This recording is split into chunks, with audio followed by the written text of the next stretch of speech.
भारत माता की। अंगराज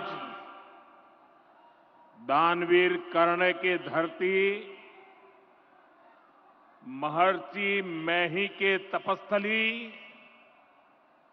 भगवान वासुपूज्य के पंच कल्याणक भूमि, विश्व प्रसिद्ध विक्रमशिला महाविहार, बाबा बूढ़ानाथ के पवित्र भूमि पे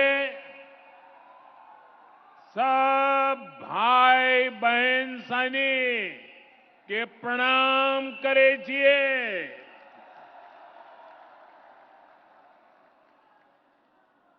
मंच पर विराजमान राज्यपाल श्रीमान आरिफ मोहम्मद खान जी, बिहार के लोकप्रिय एवं बिहार के विकास के लिए समर्पित हमारे लाडले मुख्यमंत्री नीतीश कुमार जी,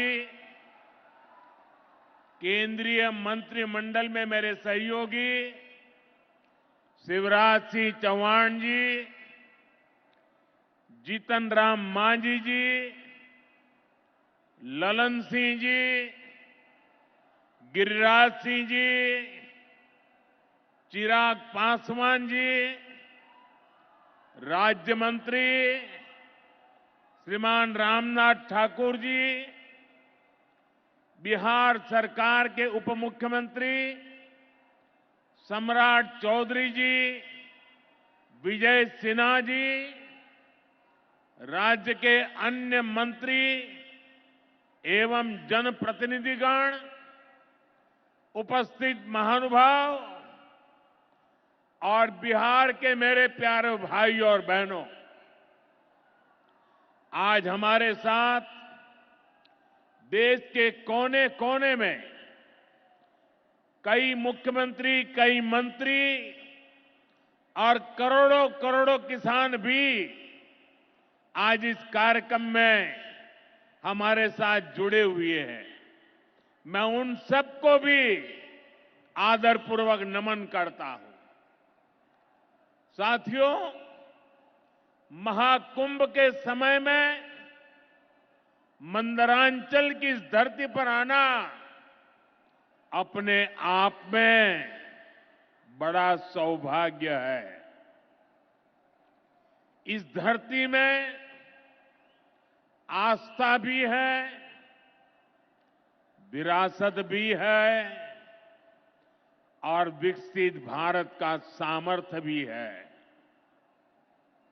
ये शहीद तिलका मांझी की धरती है, ये सिल्क सिटी भी है।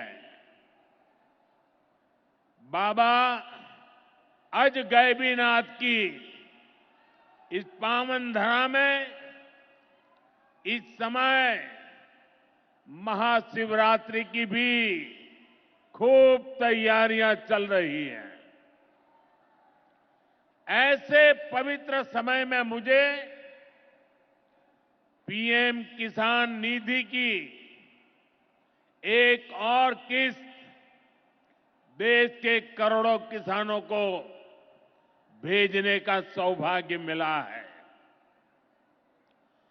करीब 22,000 करोड़ रुपए एक क्लिक पर देश भर के किसानों के खाते में पहुंचे हैं। और जैसे ही अभी मैंने क्लिक दबाई, मैं देख रहा था यहां पर भी जो राज्यों के दृश्य दिख रहे थे, यहां भी कुछ लोगों की तरफ मेरी नजर गई। वो फटाफट अपने मोबाइल देख रहे थे कि पैसा आया कि नहीं आया, और तुरंत उनकी आंखों में चमक दिखाई देती थी। साथियों, आज जो किसान सम्मान निधि दी गई है, इसमें बिहार के भी 75 लाख से अधिक किसान परिवार है। बिहार के किसानों खाते में आज सीधे करीब 1600 करोड़ रुपए उनके खाते में पहुंच चुके हैं। मैं बिहार और देश के सभी किसान परिवारों को बहुत बहुत शुभकामनाएं देता हूं, बधाई देता हूं। साथियों, मैंने लाल किले से कहा है कि विकसित भारत के 4 मजबूत स्तंभ है। ये स्तंभ है गरीब, हमारे अन्नदाता किसान, हमारे नौजवान, हमारे युवा और हमारे देश की नारी शक्ति। एनडीए सरकार चाहे केंद्र में हो या फिर यहां नीतीश जी के नेतृत्व में चल रही सरकार हो, किसान कल्याण हमारी प्राथमिकता में है। बीते दशक में हमने किसानों की हर समस्या के समाधान के लिए पूरी शक्ति से काम किया है। किसान को खेती के लिए अच्छे बीज चाहिए, पर्याप्त और सस्ती खाद चाहिए, किसानों को सिंचाई की सुविधा चाहिए, पशुओं का बीमारी से बचाव चाहिए और आपदा के समय नुकसान से सुरक्षा चाहिए। पहले इन सभी पहलुओं को लेकर किसान संकट से घिरा रहता था। जो लोग पशुओं का चारा खा सकते हैं, वो इन स्थितियों को कभी भी नहीं बदल सकते। एनडीए सरकार ने इस स्थिति को बदला है। बीते वर्षों में हमने सैकड़ों आधुनिक किस्म के बीज किसानों को दिए। पहले यूरिया के लिए किसान लाठी खाता था और यूरिया की कालाबाजारी होती थी। आज देखिए, किसानों को पर्याप्त खाद मिलती है। हमने तो कोरोना के महासंकट में भी किसानों को खाद की कमी नहीं होने दी। आप कल्पना कर सकते हैं कि अगर एनडीए सरकार न होती, क्या होता? साथियों, अगर एनडीए सरकार न होती तो आज भी हमारे किसान भाई बहनों को खाद के लिए लाठियां खानी पड़ती। आज भी बरौनी खाद कारखाना बंद पड़ा होता। दुनिया के अनेक देशों में खाद की बोरी जो 3,000 रुपये की मिल रही है, वो आज हम किसानों को 300 रुपये से भी कम में देते हैं।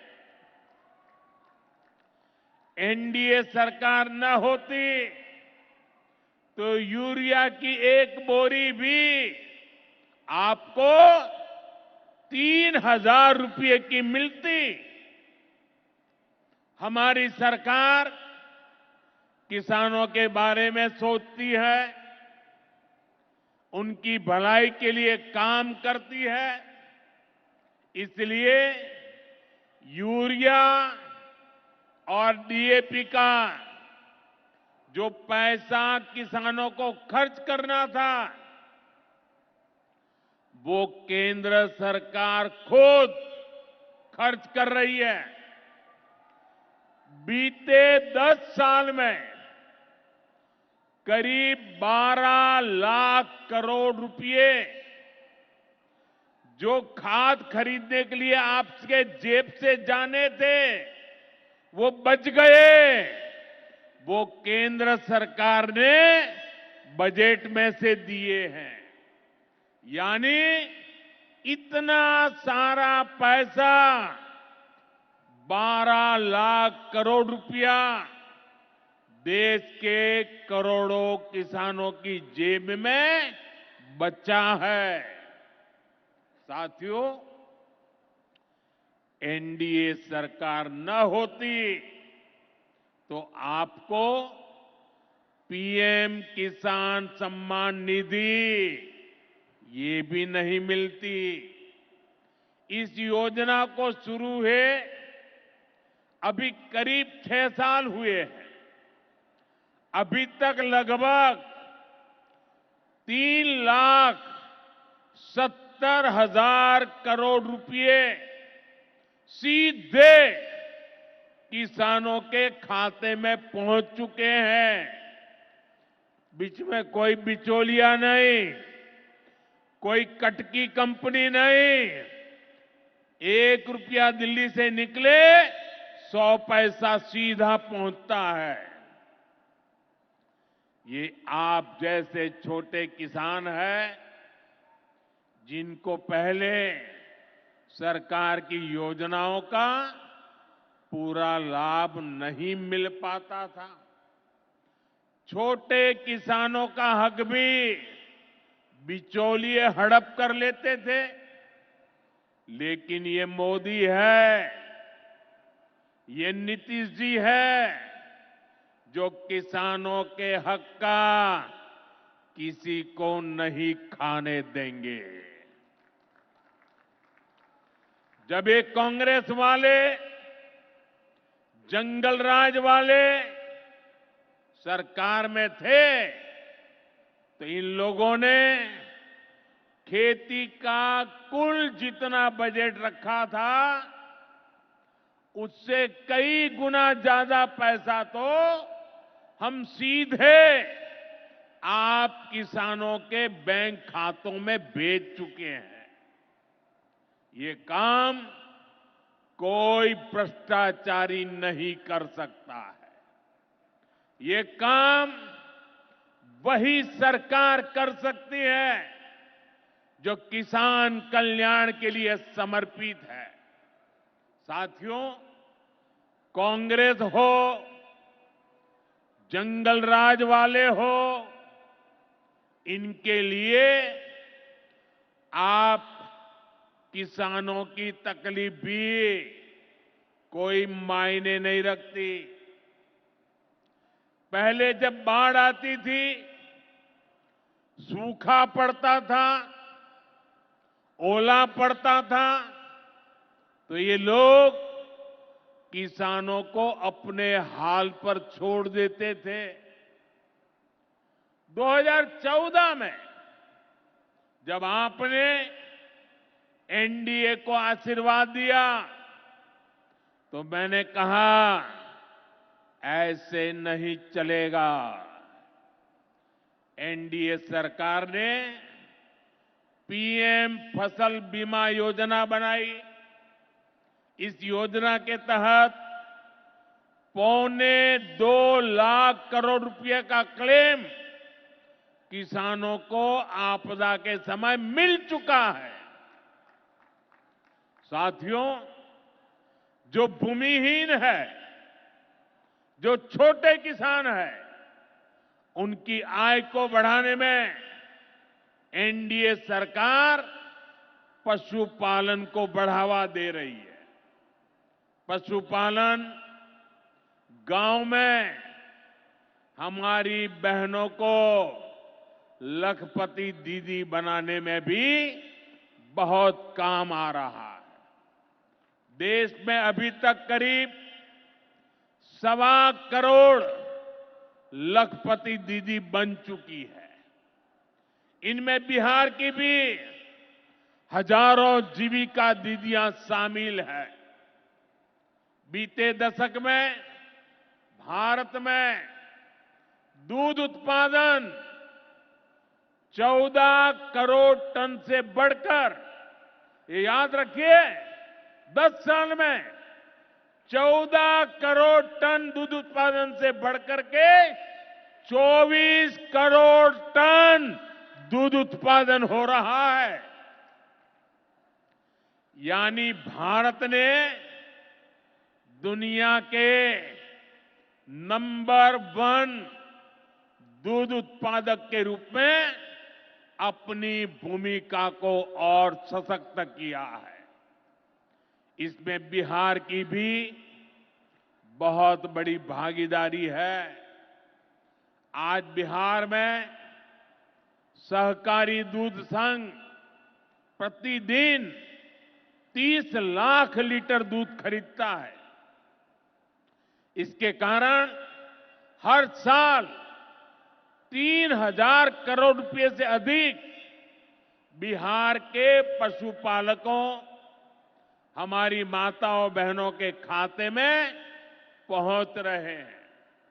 साथियों, मुझे खुशी है कि डेयरी सेक्टर को बढ़ावा देने के हमारे प्रयासों को राजीव रंजन जी, हमारे ललन सिंह जी बहुत ही कुशलता के साथ आगे बढ़ा रहे हैं।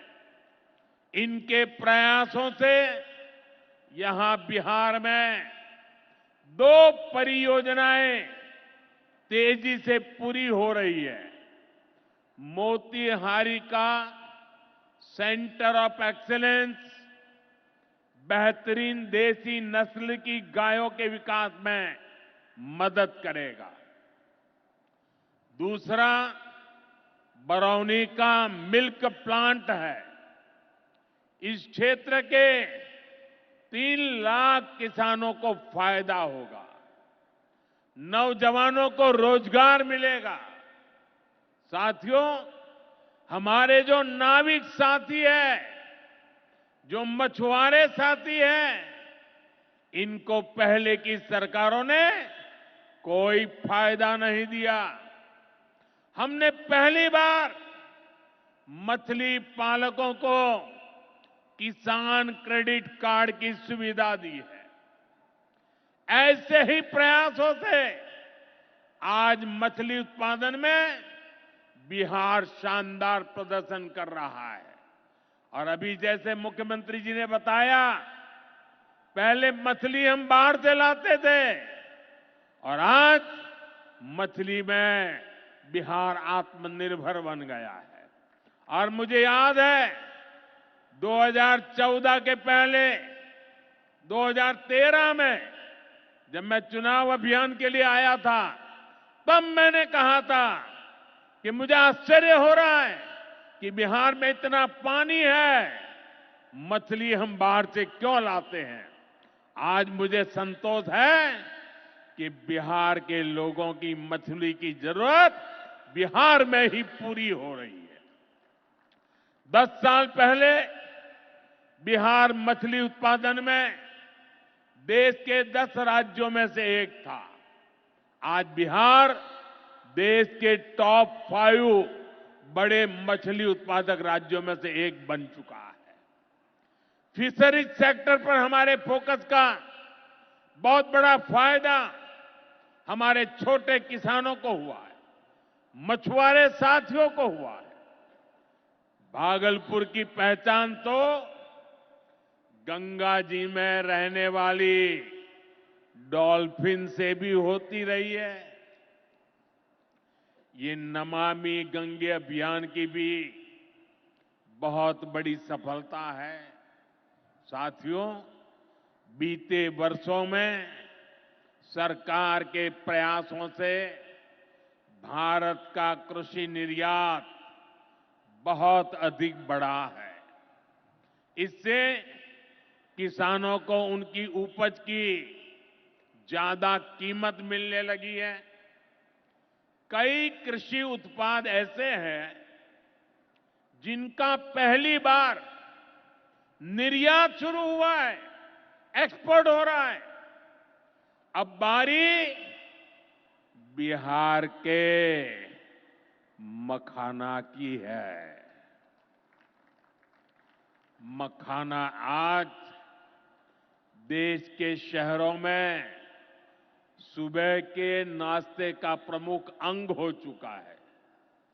मैं भी 365 दिन में से 300 दिन तो ऐसे होंगे कि मैं मखाना जरूर खाता हूं। ये एक सुपर फूड है जिसे अब दुनिया के बाजारों तक पहुंचाना है। इसलिए इस वर्ष के बजट में मखाना किसानों के लिए मखाना बोर्ड बनाने का ऐलान किया गया है। ये मखाना बोर्ड मखाना उत्पादन, प्रोसेसिंग, वैल्यू एडिशन और मार्केटिंग ऐसे हर पहलू में बिहार के मेरे किसानों की मदद करेगा।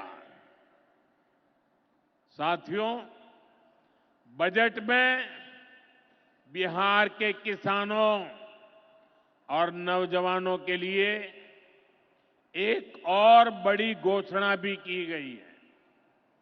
पूर्वी भारत में फूड प्रोसेसिंग इंडस्ट्री को बढ़ावा देने के लिए बिहार एक बड़े केंद्र के रूप में उभरने वाला है। बिहार में national institute of food technology and entrepreneurship की स्थापना की जाएगी। यहां बिहार में कृषि के क्षेत्र में 3 नए सेंटर ऑफ एक्सीलेंस की भी स्थापित किए जाएंगे। इनमें से एक हमारे भागलपुर में ही स्थापित होगा। यह सेंटर आम की जर्दालू किस्म पर फोकस करेगा। 2 और केंद्र मुंगेर और बक्सर में बनाए जाएंगे, जो टमाटर, प्याज और आलू किसानों को मदद देंगे। यानी किसान हित के निर्णय लेने में हम कोई कसर बाकी नहीं छोड़ रहे। साथियों, आज भारत कपड़े का भी बहुत बड़ा निर्यातक बन रहा है। देश में कपड़ा उद्योग को बल देने के लिए अनेक कदम उठाए जा रहे हैं। भागलपुर में तो कहा जाता है कि यहां पेड़ भी सोना उगलते हैं। भागलपुरी सिल्क, टसर सिल्क पूरे हिंदुस्तान में मशहूर है। दुनिया के दूसरे देशों में भी टसर सिल्क की डिमांड लगातार बढ़ रही है। केंद्र सरकार रेशम उद्योग को बढ़ावा देने के लिए फैब्रिक और yarn dyeing unit, fabric printing unit, fabric processing unit ऐसे इंफ्रास्ट्रक्चर निर्माण पर बहुत जोर दे रही है। इससे भागलपुर के बुनकर साथियों को आधुनिक सुविधाएं मिलेगी और उनके उत्पाद दुनिया के कोने कोने में पहुंच पाएंगे। साथियों, बिहार की एक और बहुत बड़ी समस्या का समाधान एनडीए सरकार कर रही है। नदियों पर पर्याप्त पुल न होने के कारण बिहार को अनेक समस्याएं होती है। आपको आने जाने में दिक्कत ना हो, इसके लिए हम तेजी से काम कर रहे हैं। अनेकों पुल बनवा रहे हैं। यहां गंगा जी पर 4 लेन के पुल के निर्माण का भी तेजी से काम चल रहा है। इस पर 1100 करोड़ रुपए से ज्यादा खर्च किए जा रहे हैं। साथियों, बिहार में बाढ़ से भी बहुत नुकसान होता है। इसके लिए भी हमारी सरकार ने हजारों करोड़ रुपए के प्रोजेक्ट स्वीकृत किए हैं। इस वर्ष के बजट में तो पश्चिमी कोसी नहर ERM परियोजना के लिए मदद देने की घोषणा की गई है। इस परियोजना से मिथिलांचल क्षेत्र में 50,000 हेक्टेयर भूमि सिंचाई के दायरे में आएगी। इससे लाखों किसान परिवारों को लाभ होगा। साथियों, एनडीए सरकार किसानों की आय बढ़ाने के लिए अलग अलग स्तर पर काम कर रही है। भारत में उत्पादन बढ़े, दलहन और तिलहन में हम आत्मनिर्भर हो, यहां ज्यादा से ज्यादा फूड प्रोसेसिंग उद्योग लगे और हमारे किसानों के उत्पाद दुनिया भर तक पहुंचे। इसके लिए सरकार एक के बाद एक नए कदम उठा रही है। मेरा तो सपना है कि दुनिया की हर रसोई में भारत के किसान का उगाया कोई न कोई उत्पाद होना ही चाहिए। इस वर्ष के बजट ने भी इसी विजन को आगे बढ़ाया है। बजट में एक बहुत ही बड़ी पीएम धन धान्य योजना की घोषणा की गई है। इसके तहत देश के 100 ऐसे जिलों की पहचान की जाएगी जहां सबसे कम फसल उत्पादन होती है। फिर ऐसे जिलों में खेती को बढ़ावा देने के लिए विशेष अभियान चलाया जाएगा। दलहन में आत्मनिर्भरता के लिए मिशन मोड पर काम किया जाएगा। किसान ज्यादा से ज्यादा दालें उगाए, इसके लिए किसानों को प्रोत्साहन मिलेगा। दालों की एमएसपी पर खरीद को और अधिक बढ़ाया जाएगा। साथियों, आज का दिन एक और वजह से बहुत खास है। हमारी सरकार ने देश में 10,000 एफपीओ किसान उत्पादक संघ बनाने का बड़ा लक्ष्य रखा था। आज मुझे ये बताते हुए खुशी है कि देश ने इस लक्ष्य को प्राप्त कर लिया है। आज बिहार की भूमि 10,000वें एफपीओ के निर्माण की साक्षी बन रही है। मक्का, केला और धान पर काम करने वाला ये एफपीओ खगड़िया जिला में रजिस्टर हुआ है।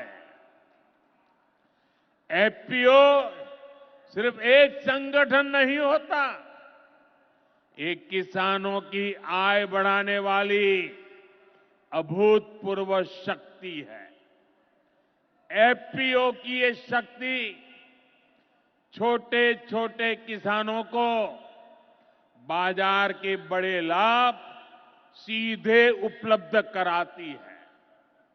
एफपीओ के जरिए आज तमाम ऐसे अवसर हमारे किसान भाइयों बहनों को सीधे मिल रहे हैं जो पहले उपलब्ध नहीं थे।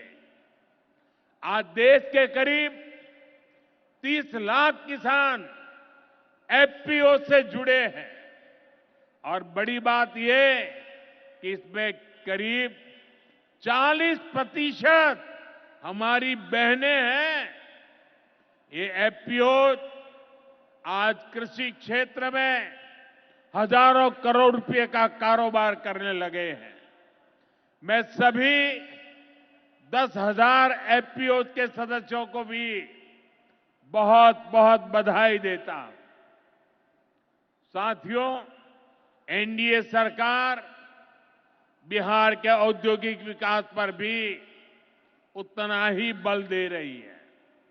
बिहार सरकार भागलपुर में जो बहुत बड़ा बिजली कारखाना लगा रही है, उसको कोयले की भरपूर आपूर्ति की जाएगी। इसके लिए केंद्र सरकार ने कोल लिंकेज को स्वीकृति दे दी है। मुझे पूरा भरोसा है कि यहां पैदा होने वाली बिजली बिहार के विकास को नई ऊर्जा देगी। इससे बिहार के नौजवानों को रोजगार के नए अवसर मिलेंगे। साथियों, पूर्वोदय से ही विकसित भारत का उदय होगा और हमारा बिहार पूर्वी भारत का सबसे अहम स्तंभ है। बिहार भारत की सांस्कृतिक विरासत का प्रतीक है। कांग्रेस आरजेडी के लंबे कुशासन ने बिहार को बर्बाद किया, बिहार को बदनाम किया। लेकिन अब विकसित भारत में बिहार का वही स्थान होगा जो प्राचीन समृद्ध भारत में पाटलिपुत्र का था।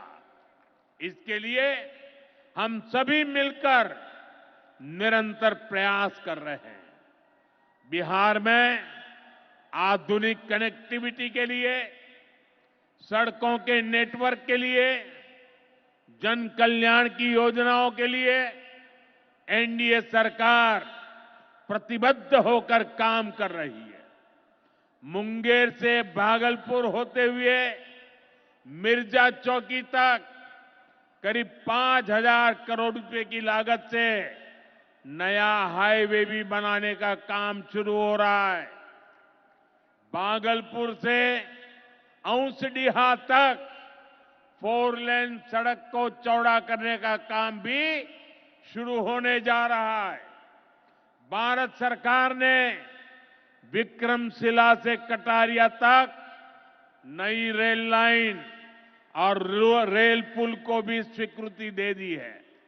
साथियों, हमारा ये भागलपुर सांस्कृतिक और ऐतिहासिक रूप से बहुत महत्वपूर्ण रहा है। विक्रमशिला विश्वविद्यालय के कालखंड में ये वैश्विक ज्ञान का केंद्र हुआ करता था। हम नालंदा विश्वविद्यालय के प्राचीन गौरव को आधुनिक भारत से जोड़ने का काम शुरू कर चुके हैं। नालंदा विश्वविद्यालय के बाद अब विक्रमशिला में भी सेंट्रल यूनिवर्सिटी बनाई जा रही है। जल्द ही केंद्र सरकार इस पर काम शुरू करने वाली है। मैं नीतीश जी, विजय जी, सम्राट जी सहित बिहार सरकार की पूरी टीम को बधाई देता हूं। आप इस प्रोजेक्ट से जुड़ी जरूरतों को पूरा करने में तेजी से जुटे हैं। साथियों, एनडीए सरकार भारत की गौरवशाली विरासत के संरक्षण और वैभवशाली भविष्य के निर्माण के लिए एक साथ काम कर रही है। लेकिन ये जो जंगल राज वाले हैं, इनको हमारी धरोहर से, हमारी आस्था से नफरत है। इस समय प्रयागराज में एकता का महाकुंभ चल रहा है। ये भारत की आस्था का, भारत की एकता और समरसता का सबसे बड़ा महोत्सव है। पूरे यूरोप की जितनी जनसंख्या है, उससे भी ज्यादा लोग अब तक एकता के इस महाकुंभ में डुबकी लगा चुके हैं, स्नान कर चुके हैं। बिहार से भी गांव-गांव से श्रद्धालु एकता के इस महाकुंभ होकर आ रहे हैं। लेकिन ये जंगल राज वाले महाकुंभ को ही गाली दे रहे हैं। महाकुंभ को लेकर भद्दी भद्दी बातें कर रहे हैं। राम मंदिर से चिढ़ने वाले लोग महाकुंभ को भी कोसने का कोई मौका नहीं छोड़ रहे हैं। मैं जानता हूं, महाकुंभ को गाली देने वाले ऐसे लोगों को बिहार कभी भी माफ नहीं करेगा। साथियों, बिहार को समृद्धि के नए पथ पर ले जाने के लिए हम दिन रात ऐसे ही मेहनत करते रहेंगे।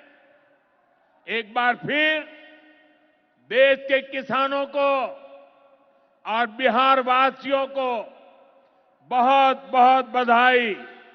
मेरे साथ बोले, भारत माता की, भारत माता की। बहुत बहुत धन्यवाद।